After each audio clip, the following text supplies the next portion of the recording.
አዶናይን በማስመልከት የምስራች መረጃ ተሰምቷል።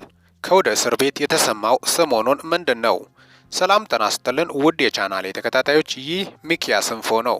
ለዚህ ቁም ነገር አዘል ቻናል አዲስ ከሆናችሁ ሰብስክራይብ በማድረግ ቤተሰብ ይሁኑ። በዚሁ ቻናል በዋናነት የምተላለፉት ወቅታዊና ታማኒ እንዲሁም ሚዛናዊ መረጃዎች ስለሆኑ ሰብስክራይብ ስታደርጉ ደወል ምልክቷን ወይም ኖቲፊኬሽን ቤሏን ክፍት ያደርጉ። ያን ሲያደርጉ ወደ አሁኑ የሚለቀቁት መረጃዎች ለእናንተ ይደርሳሉ። ይህንን ቪዲዮ ሲጨርሱ ላይክ፣ ሼር እና ኮመንት በማድረግም ላልሰሙት እንድዳረስ ያድርጉ። እስከ መጨረሻው እንድታደምጡኝ በትህትና ጠይቃለሁ።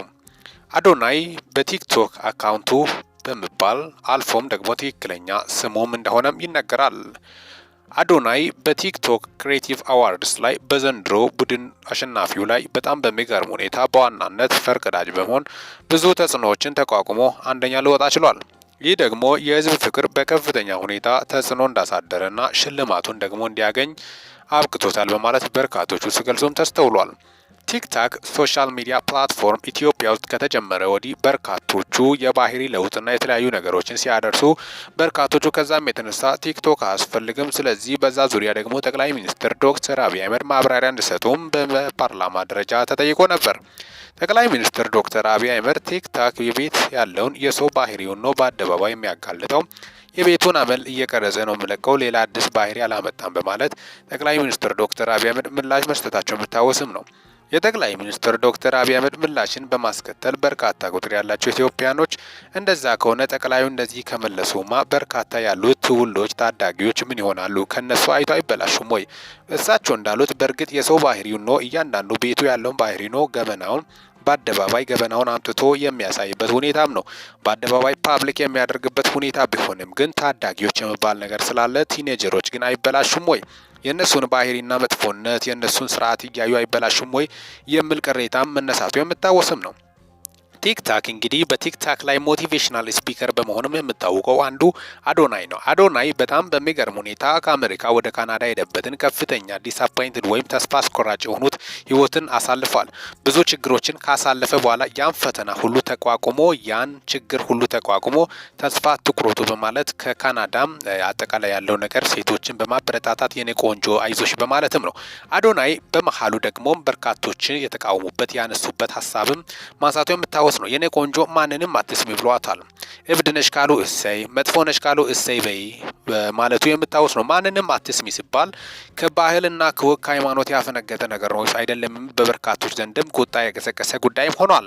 አዶናይ እንግዲህ እንደምለው ከሆነ ከዚህ በፊትም ደግሞ አልፎ በሶሻል ሚዲያ ቸግሮኛል እርዱኝ በማለትም ሚዲያ ላይ በመውጣት በርካታ ቁጥር ያላቸው ኢትዮጵያኖች ከዳር እስከ ዳር ርብርብ በማድረግ አዶናይን ሳፖርት ማድረጋቸውም የምታወስም ነው። ለሱ ያላቸውን ፍቅርና አክብሮት፣ ኢትዮጵያዊነት፣ አንድነት ምንነት እንደሆነ ያሳዩበትም ሁኔታም ነው። አዶናይ ከዛ ወዲህ ነው በርካታ ቁጥር ያላቸውን ዘር፣ ብሔር፣ ሃይማኖት፣ ቀለም ሳይለይ የኢትዮጵያ ሕዝብ መስኪንና እርስ በርስ የሚዋደድ እንደሆነም ከዛም የተነሳ በጣም ከልቡ ሊወድ የቻለው ወደ ኢትዮጵያ ወደ ሀገር ቤት ከመጣ በኋላ ዳግምም ወደ ውጭ ሀገር መመለስ ፍላጎት እንዳልነበረው ጨምረም ከዛም አልፎ ዲቻ ቦይስ በማለት መንገድ ላይ የነበሩትን ሶስት የጎዳና ስራ ሰራተኞች በጣም በሚገርም ሁኔታ ልጆቹ ሶስቱ ዲቻ ቦይሶች በነገራችን ላይ የወላይታ ተወላጆች በስራ አይታሙም። በጣም በሚገርም ሁኔታ በጣም ወርዶ በመስራትም ለስራ ያላቸው ፍቅርና አክብሮት በጣም ይገርማል። በዚህ አጋጣሚ ወላይታ ዲቻ ተወላጆች እጅግ አስደናቂ ብቃታቸውን የስራ ክሬቲቭ ሌቨላቸውን ያሳዩበትም ነው። እነዚህ ዲቻ ቦይስ አዶናይ እንኳን ባይረዳቸው እንኳን የወላይታ እንደ ማህበረሰብ እንደ አካባቢው መርዳት እንዳለባቸው ጭምርም እነዚህ ልጆች የወላይታ ተወላጆች ምን ያህል ለስራ ፍቅርና አክብሮት ያላቸው እንደሆነ እንደ ሀገር መሸለም እንዳለባቸው ጭምርም ነው። ጎርፍ ላይ ድንጋይ እንዲያረጉ ሲያሻግሩ በብር እንደነበረና የስራ ፈጠራ ችሎታቸው በጣም ጎበዝ እንደነበረው አዶናይም በጣም ሰርፕራይዝድ ወይም እንደተደነቀ ጭምርም ከዛም የተነሳ የእነዚህ ልጆች ህይወት ለምን አልቀይርም በማለትም ነበር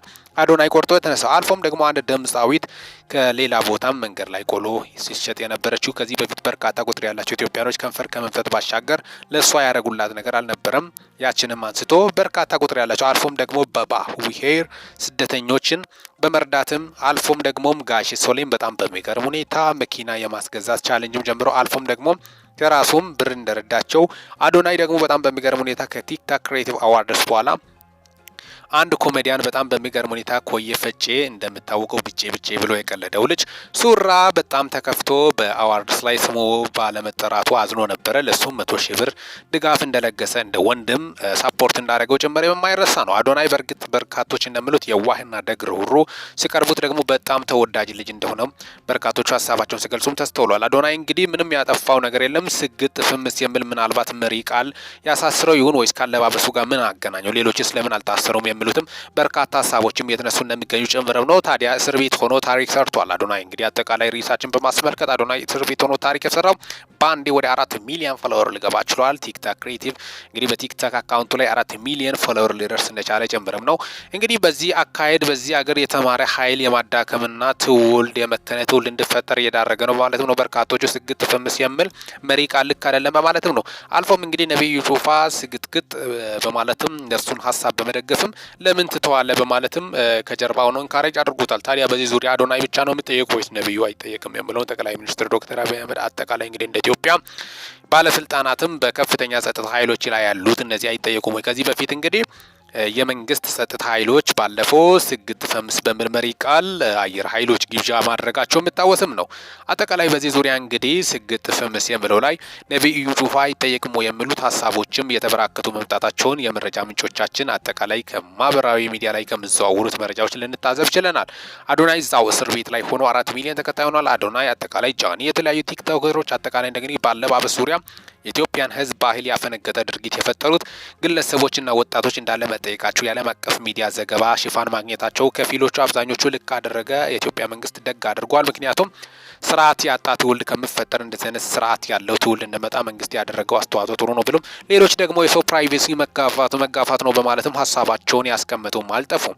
አጠቃላይ እንግዲህ ሰሞኑን የጋዜጠኛ ሶፎንያስ ጉዳይን በማስመልከት ተያይዞ ብዙ ነገሮች በኢትዮጵያ ላይ ከፍተኛ ቁጣን ያስቀሰቀሰ ጉዳይን በማስመልከት አጠቃላይ ሊደመጡ የሚገቡ መረጃዎችን በማስመልከትም ነው። በዚሁ አጋጣሚ እንግዲህ ጋሽ ሶሌ ከብሩክ ሪል ስቴት በጣም በሚደንቅ ሁኔታ መኪና ሽልማት ለሳቸውን የተዘጋጀ አሁን ዝግጅታቸውን እንደጨረሱና ከዚህ ጀርባ ደግሞ ማን ሚና እንደተጫወተም እሳቸው ከልብ ምስጋና ያቀረቡ ነው የሚገኙ ጨምረም ነው። ብሩክ ሪል ስቴት እጅግ የሚደነቅና የሚከበር ስራ ሰርቷል።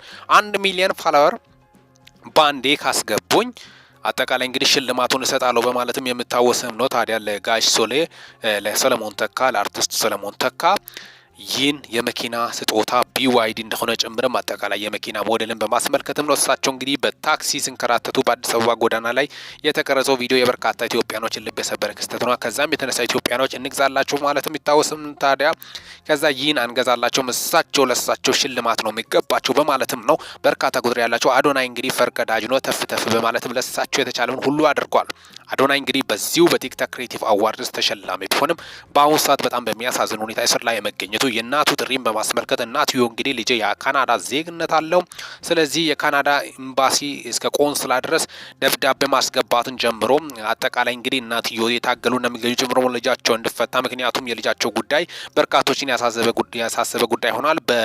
ፕሮግራሙ ላይ ሙሉ ሱፍ ለብሶ መገኘቱም የምታወስም ነው። አጠቃላይ ያን በማስመልከትም ነው እንግዲህ ዕለታዊ መረጃዎችን በማስመልከት ሊደመጡ የሚገቡ መረጃዎችን በማስመልከትም ነው።